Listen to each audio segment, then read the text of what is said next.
Welcome to the Kentucky Game Plan with your hosts, Adrian and Mac. Welcome, everyone, to the Kentucky Game Plan. I'm Adrian Smith. And I'm Mac Black. Thanks for tuning in. I'm sorry. Go ahead, Mac. I was going to say it's Labor Day. Well, it's Labor Day. It's college football season is back. It is. It started. It's here. NFL season next week. Oh, yeah. So Football, and more football. Yes, fall and football. Yep. Beautiful combination. Fall and football for all. There you go. This is the Fall and Football for All edition of the Kentucky Game Plan. Well, just so you all know. Exactly. So we all know. Yesterday's games, wow, a lot of upsets, a lot of blowouts. A lot of them I wasn't surprised. No, I wasn't surprised. Powerhouse teams going against your smaller schools. Correct. And you kind of know what the outcome's going to be. Not to talk down to smaller schools, but no, you know, when the talent and the star power is there, exactly. You know what the outcome's going to be. So, starting with Kentucky football. Wildcats. Yes. Kroger Stadium. Yep. Action. It was. Central Michigan was their opponent. Kentucky came out on top. Even though they had a few turnovers, they were down in the first and fought their way back. Oh, yeah, they had to fight their way back. I mean, Central Michigan looked to put some pressure on them. The defense is putting pressure, causing these turnovers. It's good to see Wilson. Yeah, was the quarterback, starting quarterback. They announced that Terry Wilson was going to be the starting quarterback last week. Right. So we knew who we had coming in for the game. Correct. Played a pretty good game. He said he didn't feel nervous. It was just a few things he felt like he could have done better at.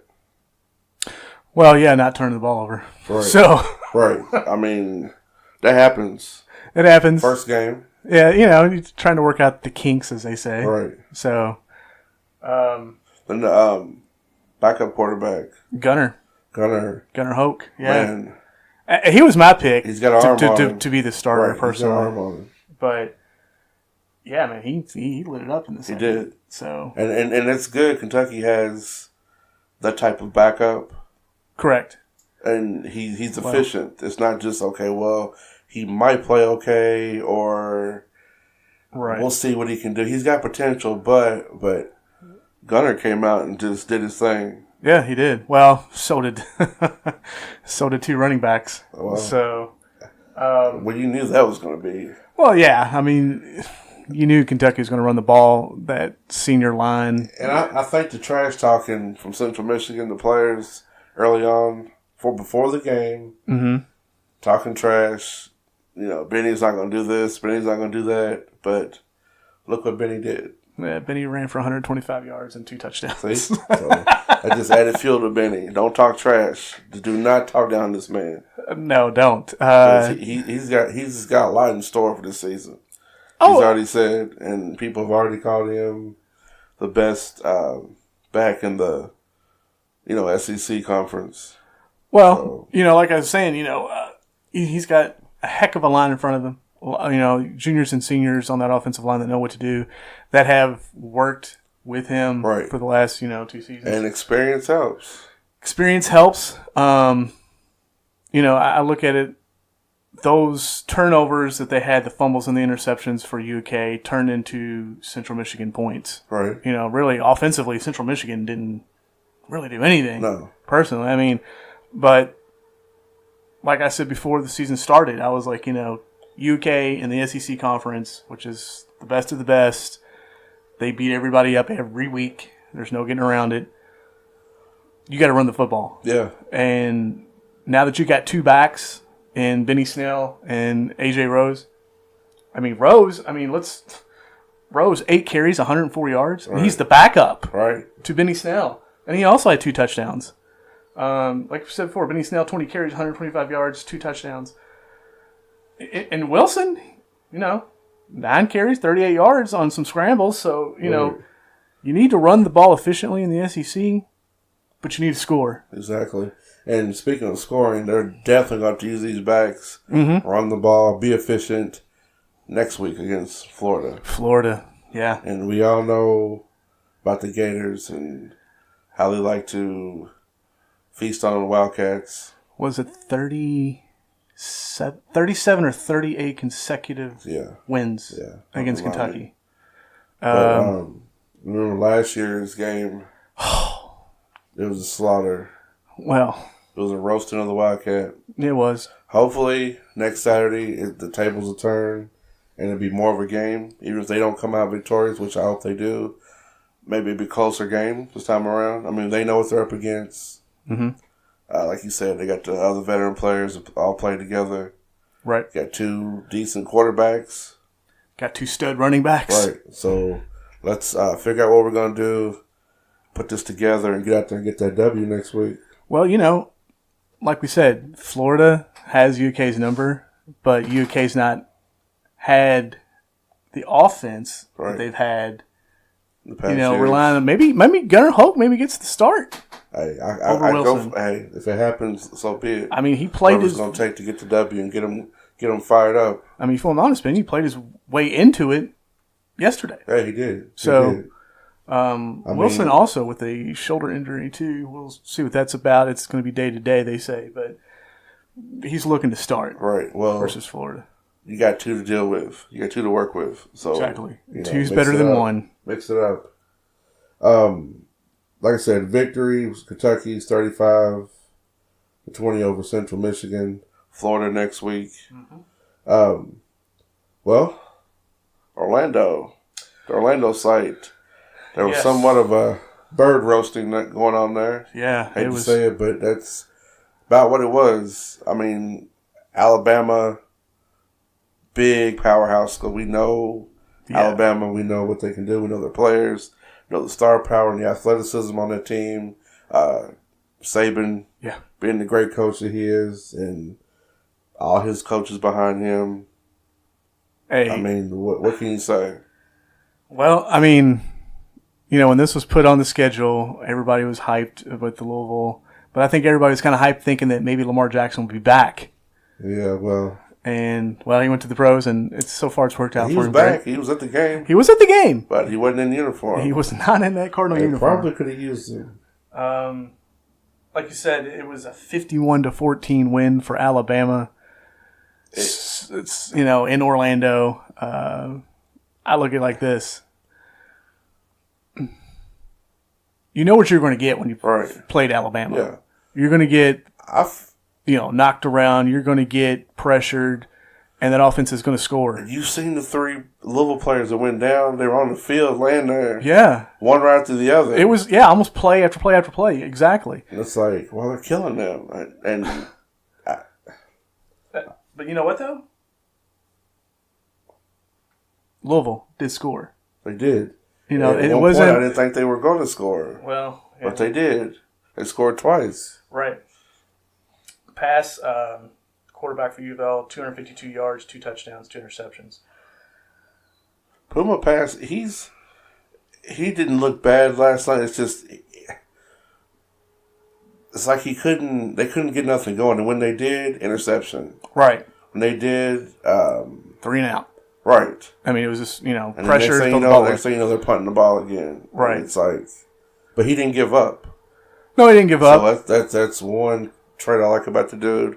He didn't give up. And Lamar Jackson, I interviewed him on the sideline. I think it was during the 3rd quarter. Mm-hmm. He said, glad to see him out here. I told him, don't give up. Keep going out there. And he goes, we talk every day.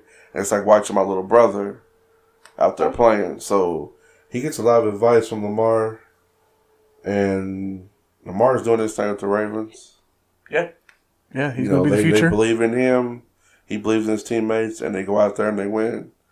So for Louisville to become victorious, I think the players are going to have to shake this loss off, go back home, get back to practicing, watch film, and prepare for the next game. I mean, if they sit and think about this slaughter, then it's not. You're going to carry it throughout the season, and it's going to weigh down on you. Yeah, it's going to take a toll mentally. Right. I mean, like you said, you just got to shake this off. Right. I mean, it was they wanted this game. They got it.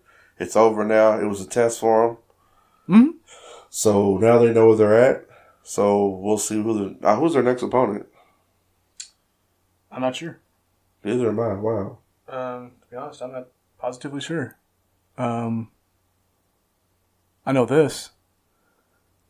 If Pass, the quarterback, doesn't start to throw the ball efficiently, they're in trouble. Yeah. Because U of L last night rushing the ball, the highest they had was 11 yards as far as their running back core. Yeah. They played 5 running backs in that game last night. So if they don't run the ball efficiently, I don't care if it's playing SEC teams or ACC teams or, Big 12 teams, whatever. Right. If you're not going to run the ball efficiently, you ain't going to win, period. And coaches on the sideline just going crazy. oh my God, I was thinking, I get can the read camera every- I off can this read guy. Every cuss word that's come out of his mouth. Yes, exactly. And I'm just like, wow. Everett for U of L with the big game as far as receiving, 4 catches, 30 yards, and the 2 touchdowns. Looks like Indiana State at Cardinal Stadium, September 8th. Okay. Is their next opponent. That game is at 7 p.m.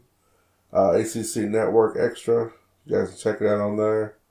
Sweet. So, and game after that's going to be Western Kentucky. That should be a good one. That's also at Cardinal Stadium. Yeah, Western Kentucky losing yesterday to Wisconsin. Oh, my God. Big loss. Yeah.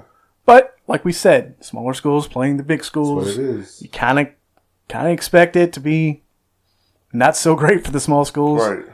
But, so there's been upsets in the past. So Another good game coming up for Louisville is September 22nd at Virginia. Oh, yeah, that will be a good game. Yeah, that's on Saturday as well. Then we have Florida State September 29th There you go. at Cardinal Stadium. Oh, wow. Yeah. Well, That's going to be a battle there. U of L usually has Florida State's number when they come here. Yeah, well, So they don't have Lamar Jackson this year either, so we'll see. That's gonna make all the difference, I think. I agree. Or Bridgewater. I mean, we've seen 2 great quarterbacks Exactly. go through that school and come out and be victorious in the NFL. Well, maybe Pass is the next guy. I mean, Could be. hey, be. when your first You game can't- is against Right, Alabama. you can't judge him by this No. game here. I mean, he'll get it together. I agree. Some NFL news. Also U of L related. Elvis Dumerville has left the building. Tired. Yeah. The all-pro defensive end, former U of L guy, Elvis Dumerville, calling it a career after 12 seasons in the NFL. He has played for the Denver Broncos, Baltimore Ravens, and the 49ers last year. Right. He's had a heck of a career, man, He overall. has. Regarded as a fierce pass rusher during his prime when he was with the Broncos. He finished his playing career with 105 sacks, ranked 26 on the NFL all-time list. And his final year with the 49ers, he had 6.5 sacks in a rotation. Rotation of the defensive ends, kind of like what the Giants did when they had all those guys. So, yeah, he's had a heck of a career, man. Also, Teddy Bridgewater. Yeah. The Saint. He's a Saint. When the Saints come marching in, Bubba. Yeah. Yeah. The Saints pulled off a deal, giving up a 3rd round and a 6th round to the Jets for the former Viking quarterback / Jets quarterback. Hey, this is going to be a great thing for him, man. It is. Him and Breeze have got a lot in common. The reason why I say that is when Drew Brees was with the Chargers, not many people remember that. But when he was with the Chargers, he had the torn rotator cuff, and they thought he wasn't going to come back healthy 100%. He wasn't going to be the Drew Brees of old. So they drafted a guy named Phillip Rivers Yes. to take his spot, and they traded Drew Brees to the Saints. Well, the Vikings, with the whole leg injury for Bridgewater, didn't re-sign him. And, well, he came out shooting with the Jets. I think they'll be sorry. I think they will be too. And, heck of a guy to learn from, Drew Brees. Let's be honest, first ballot Hall of Famer and a head coach with that offensive mind, Sean Payton. It's going to be a great thing for Teddy Bridgewater. It is. It's going to be a great scenario for him. Agree. Adrian Peterson. Yes. He's about to go to another team. Who's? He's with the Redskins. Redskins. Okay. Yep. I was reading the other day, and I'm like, no, he was with the Cardinals No. last, and Yeah, he was. now he's a Redskin. Well, Ever since this whole controversy with him disciplining his kids, yeah. everybody blew it out of proportion. It's kind of like his career hasn't been the same. Well, his body hasn't been the same either. No. I mean, you take that much time off, and you come back at that position. You know, it's different if you're like a quarterback, but Right. when you're used to taking the physical toll and you're in that shape and you're in that mindset, and then you don't do that for such a long stretch, you come back and you kind of forget the little things that got you there. Right. It's a scenario where you get injured a lot. It is. So I look at it like this. Bridgewater, he's going to be the future of the Saints. Oh, yeah. I mean, Drew Brees has only got a contract to the end of 2019. So, and he'll be 40 years old, Drew Brees will. So, You think he'll retire then? I can see it. I mean, yeah, I think this team right now is built for a Super Bowl run. Right. I mean, minus last season with that freak touchdown catch with the Vikings, they would be playing Right. to go to the Super Bowl. I mean, minus I that agree. the last second hoorah weird pass touchdown for the Vikings. No, I mean, hey, you got a backup like Bridgewater in case something happens to Breeze. You're not really falling off. Where most teams, you know, from their starting quarterback to their second quarterback, it's a dramatic drop. Right. With these two guys, it's not that much of a difference. I mean, Breeze has more experience, don't get me wrong, but the talent's there, and Bridgewater's more mobile. Right. So, Well, he had the best to learn from. yeah, I agree. He's got the best to learn So from. it's be a great situation. Also, let's see here. The Rams and Aaron Donald, that situation has now come to a close. Aaron Donald signing the big 6-year, $135 million contract, $87 million guaranteed.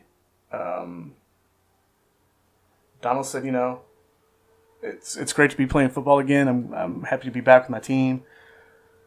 He's teaming up with such stars on that defense that the Rams have made moves in the offseason, getting Ndamukong Suh, defensive backs of Aqib Talib and Marcus Peters.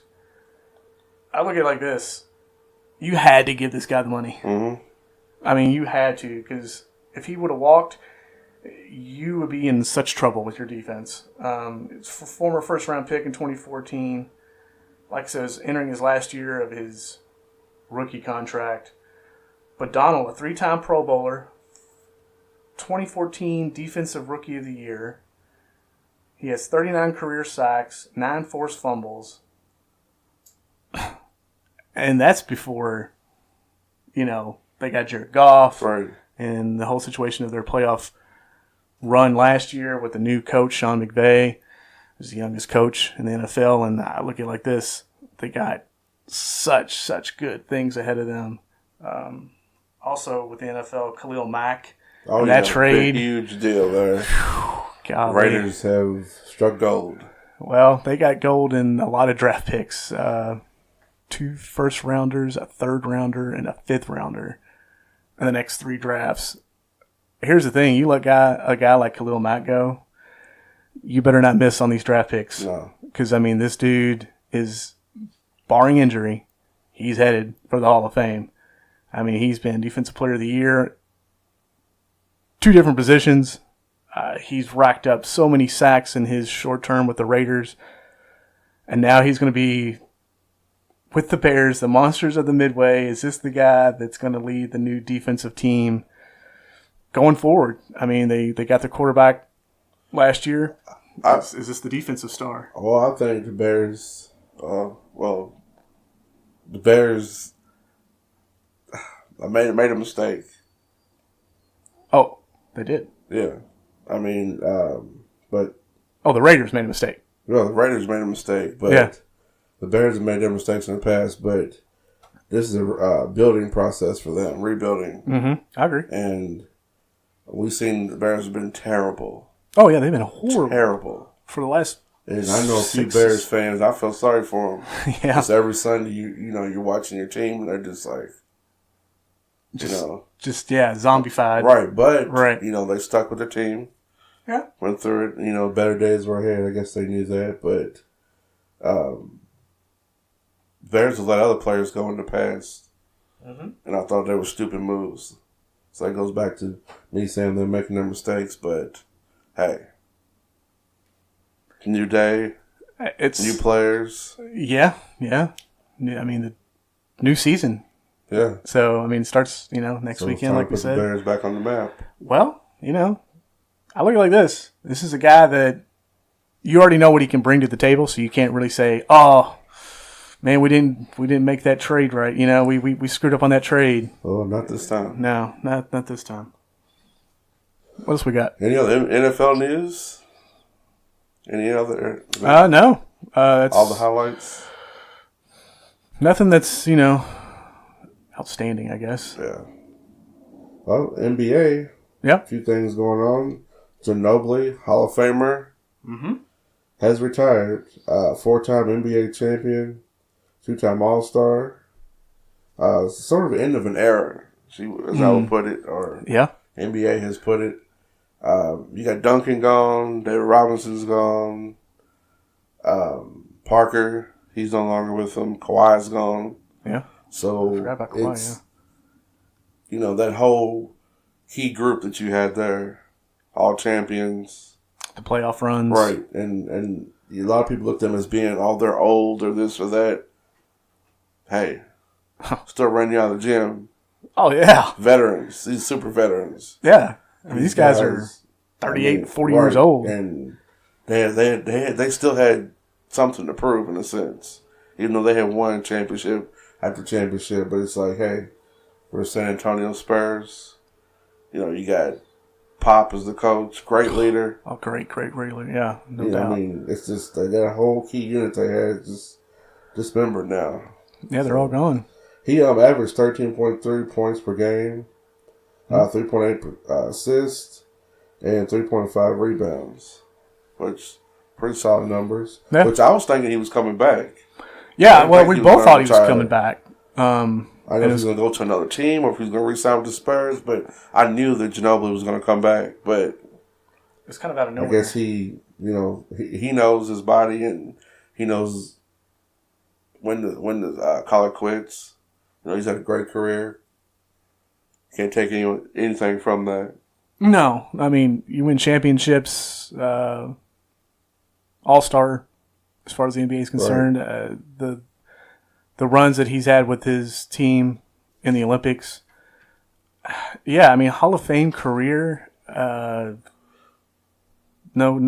questions asked. I mean, and a gentleman on the court and off the court. Exactly. Much respect from his foes, as you can put it, as far as his competitors. They all sent out tweets and everything as far as wish you the best, in your future endeavors. And like you said, man, that whole era of the Spurs with the Sean Elliott's and the Averys and the Duncans and the Robinsons and the Parkers and the Ginobilis, it's all over. And now, I guess my question is this the end of Pop, maybe? Is this maybe like question. His last run? Good question. I mean, I don't think so. I see him 2 or 3 more years. You do? Okay. Yeah, but you never know. But with this new squad with Rudy Gay and DeRozan there now, and do you feel like that's enough to win a championship? I think they need another star player, another key player to add to that addition. But I mean, you got, like you said, Rudy Gay, DeMar DeRozan, and LaMarcus Aldridge. LaMarcus Aldridge probably played his best season since he's been a Spur last year, and that's because no Kawhi, right? Really, to lean on. I guess the question really is basically, can they make the run to the finals? I don't see it. And the reason why I don't see it is the West is just too damn stacked. Oh, it is. I mean, if they were in the East, Yeah, Be a little I could different. see them making the Eastern Conference with Popovich's experience and his play calls, and you still got LaMarcus Aldridge that's been in that system for a while, but them being in the West, A little different. it's a whole different world with the Rockets and the Golden State and the young Lakers making their name known, but playoffs, playoffs, sure, they'll definitely make the playoffs. Right. Speaking of the West, Suns traded Brandon Knight to the Houston Rockets and are now looking to acquire a point guard, and Dame Lillard, Kemba Walker are in their sights. I like to see Dame there. I mean, He wants out of Portland. Can you imagine that backcourt? Yeah. Devin Booker, Damian Lillard. Be pretty ridiculous. Jeez. And it's like all the Kentucky guys are disbanded now from that Suns team. Bledsoe's gone. Mm-hmm. Ulis is gone. Now Brandon Knight's gone. Yeah, I mean, the only guy left is Devin Booker. Right. So that's going to be interesting. 4 UK guys on that roster. Right. Wow. That's going to be an interesting situation to see who they get. Because Dame wants out. Well, what do they got to give up to get him, I guess is the question. Yeah, exactly. What does Portland want? Nick Young.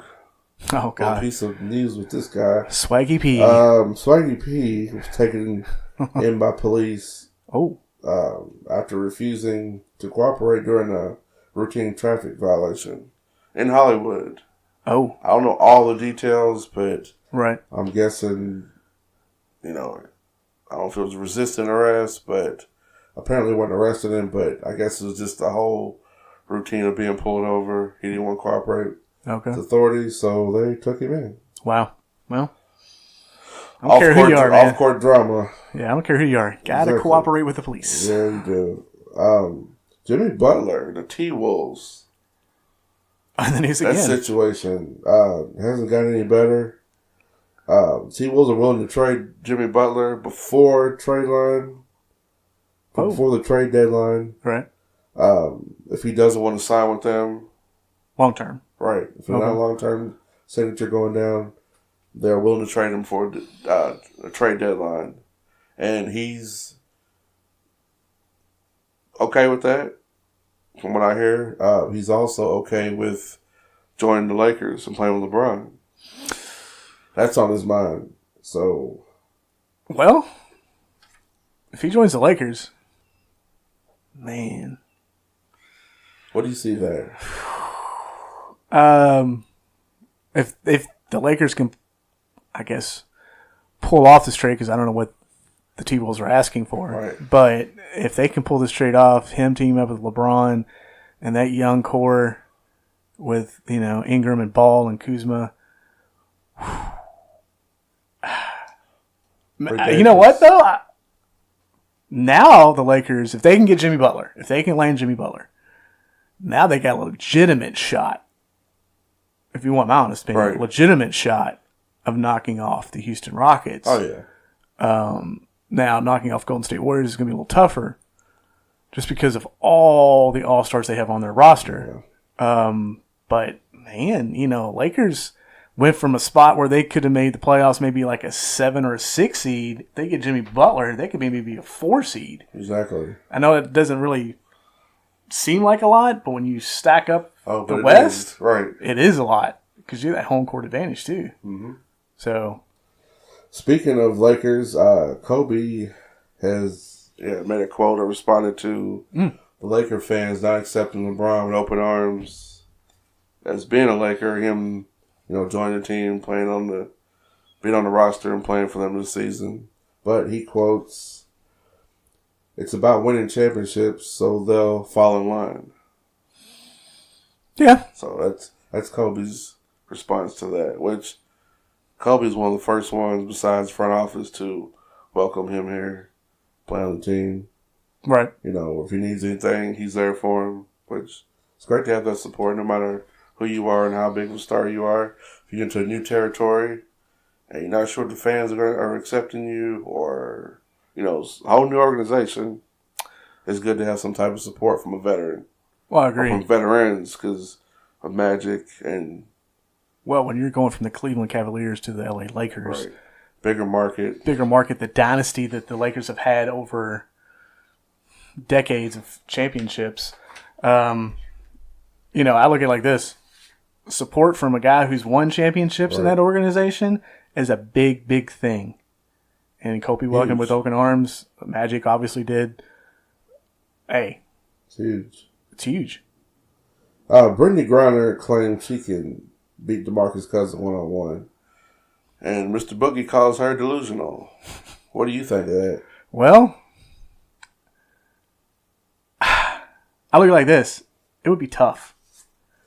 It would be tough to beat DeMarcus Cousins 1-on-1. Well, not because of, his inside game, but now that he's got that outside game. Now, when he's healthy, let me rephrase this. When he's healthy. Right.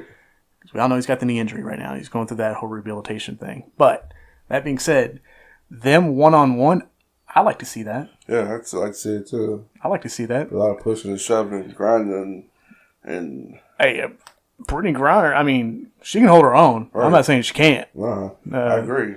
She can do her thing in the WNBA. There's no doubt about that. But I'm going to put my money on Cousins. Yeah, right there with you. Sorry, Brittany. Right. Another little piece of little news. The NIT tournament. Yes. November 21st in Barclays Center, Brooklyn, New York. Okay. Games at 5 p.m. Louisville will be facing Tennessee. Okay. Second game of the day is Marquette versus Kansas. That's at 7 p.m. And those should be some good games. I think that second game is going to be the better of the two, personally. But, yeah. There's 2 other games, or almost probably 4 other games, because this is through the 23rd. But no listings yet. But these are the first 2 games I've seen for the first day of it. So that should be pretty interesting. Yeah, we'll keep you posted. Exactly. One more piece of news. Legendary DJ producer from out of Houston. He was a member of the rap group The Ghetto Boys. Yes. I grew up on their music. Still listen to it. DJ Ready Red passed away of a heart attack last week. So. Oh, that's horrible. Sad news. Man, the music business. Right. Taking so many away from us. I love Houston hip-hop music, so. It kind of hit me, especially growing up listening to them. So. Things going around town. September 8th and 9th, Big Four Bridge is the art festival with our boy Josh with the old Burnout. Go check him out. Go check out the arts. Also, September 23rd and 24th, Bourbon and Beyond. If you haven't got tickets, probably good luck because it's going to be very, very hard now because it's so close to the deadline. Yep. So, if you can, get some tickets. Also, guys, please continue to follow us and keep up with the Kentucky Game Plan on Instagram at @the_KY_gameplan. Facebook, you can find us at the_KY.gameplan and Twitter at @the_KY_gameplan. I am Mac Black. I'm Adrian Smith. And thank you all for tuning in to the Kentucky Game Plan.